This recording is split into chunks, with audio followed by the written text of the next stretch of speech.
कि इस बार भी ये जीत का मिठाई खिलाने वाले गुलाल उड़ाने वाले में से नहीं है। ये भारतीय जनता पार्टी को हराकर गुलाल उड़ाने का ये मानसिकता रखने वाला है। इसलिए मल्लाह पहले ही इनके इस करतूत को समझ लिए हुए कि अपने इर्द गिर्द रहने वाले लोगों को किस तरह संबोधित करते होंगे और हमारे समाज के लोग को कितना सम्मान देते होंगे, इसी से आप समझ जाइए। अरे जो है सो है, जो मंदिर में स्थापित है वो पूजनीय है, वो हमारे अध्यक्ष है, भारतीय जनता पार्टी के अध्यक्ष है, जिस पर हमें नाज है और जिनको सड़क छाप बता रहे हैं।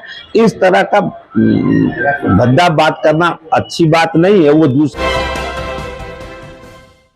नमस्कार, आप देख रहे हैं सिटी पोस्ट और मैं हूं अभिषेक मिश्रा। हमारे साथ भारतीय जनता पार्टी के एमएलसी हरी सहनी हैं। हरी सहनी जी की भूमिका महत्वपूर्ण हो गई है क्योंकि कुढ़नी में उपचुनाव हो रहा है और जिस समाज से हरी सहनी आते हैं उसी समाज से मुकेश सहनी भी आते हैं। सवाल यह है मल्लाहों का असली नेता कौन है, और चूंकि मल्लाह जाति के वोटर अच्छा खासा प्रभाव रखते हैं कुढ़नी में और निर्णायक भूमिका में होते हैं, तो मल्लाह जाति के वोटर हरी सहनी पर ज्यादा भरोसा करेंगे या मुकेश सहनी पर ज्यादा भरोसा करेंगे। यह भी एक लड़ाई है। ये इसको एक तरह से हरी सहनी बना मुकेश सहनी भी इस लड़ाई को देख सकते हैं। तो हमारे साथ हरी सहनी जी हैं। हरी सहनी जी, मुकेश सहनी ने लड़ाई को त्रिकोणीय बना दिया है, वहां से नीलाभ कुमार को टिकट थमा दिया है। आप भी उसी जाति वर्ग से आते हैं, आपका भी उन्हीं वोटरों पर प्रभाव है जिस पर मुकेश सहनी का है। किसके हिस्से में या किसके साथ मल्लाह जाति के वोटर जाएंगे, बीजेपी के साथ कि मुकेश सहनी के साथ? देखिए, केवल और केवल ये उम्मीदवार उतारने मात्र से जीत और हार तय हो जाता है, ऐसा भी किसी बड़ा कम चुनाव में ऐसा होता है। वो पिछला इतिहास लोग देखा करते हैं।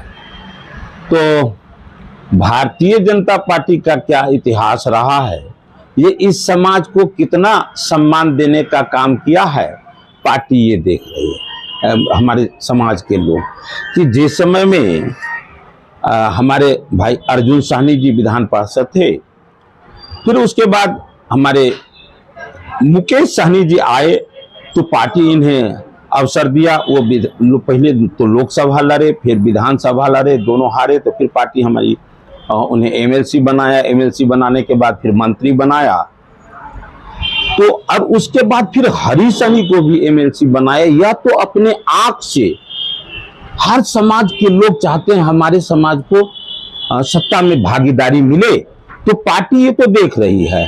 लेकिन मुकेश बाबू जिनको जो अवसर हमारे समाज के कारण मिला, और आदरणीय भाई मुकेश सहनी से जो इस समाज को मिलना था वो क्या मिला, वो हमारे निषाद समाज सारे के सारे समझ गए हैं। आज गांव में जाकर आप पूछेंगे तो आपको पता चल जाएगा कि उनके द्वारा जो रिटर्निंग मिला है समाज को, उससे कितना लोग नाखुश है या संतुष्ट है, आप समझ जाएंगे। तो उसी से आप समझ जाएंगे कि वो किनके साथ रहने नहीं। मुकेश सहनी बड़ा गदगद होते हैं इस बात से और बार बार ये दावा करते हैं कि उन्होंने बोचाह में आप लोगों को हराया है और उनके कॉन्फिडेंस का राज भी यही है और इसी वजह से ये भरोसा उनको है कि आपको कुढ़नी में भी हरा देंगे। देखिए, कुढ़नी के और बोचाह ये दोनों का ये कोई जरूरी है कि लोग विवाह करते हैं अपने औलाद को वंश बढ़ाने के लिए, लेकिन एक औलाद वंश बढ़ावे तो दूसरा भी वंश बढ़ावे, ऐसा नहीं है। यदि ऐसा होता ना तो इतना दवाखाना जो है ना, जो वंश बढ़ाने के लिए रहता, वो नहीं होता। ये जरूरी नहीं है कि वहां वो हरा दिए, हराने पर वो जश्न मना है। तो ये भी यहाँ भी हराने पर उनको लग रहा कि हरा के तो मैं गुलाल उड़ाऊंगा, मिठाई खिलाऊंगा। ऐसा थोड़ी उनके मन में है कि मैं जीत का मिठाई खाऊंगा। ये सब लोग मल्लाह समाज बुझ गए हैं कि इस बार भी ये जीत का मिठाई खिलाने वाले गुलाल उड़ाने वाले में से नहीं है। ये भारतीय जनता पार्टी को हराकर गुलाल उड़ाने का ये मानसिकता रखने वाला है। इसलिए मल्लाह पहले ही इनके इस करतूत को समझ लिए हुए है, इसलिए उनको वोट देने वाला नहीं। लेकिन आपकी पार्टी के प्रदेश अध्यक्ष संजय जायसवाल को उन्होंने सड़क छाप गुंडा बता दिया। ये उनके माथे का ये उपज है कि दुनिया की जो सबसे बड़ी पार्टी कहलाती है, उस पार्टी के बिहार के अध्यक्ष को वो ऐसा बोल रहे हैं, तो आप इससे समझ जाएं कि अपने इर्द गिर्द रहने वाले लोगों को किस तरह संबोधित करते होंगे और हमारे समाज के लोग को कितना सम्मान देते होंगे।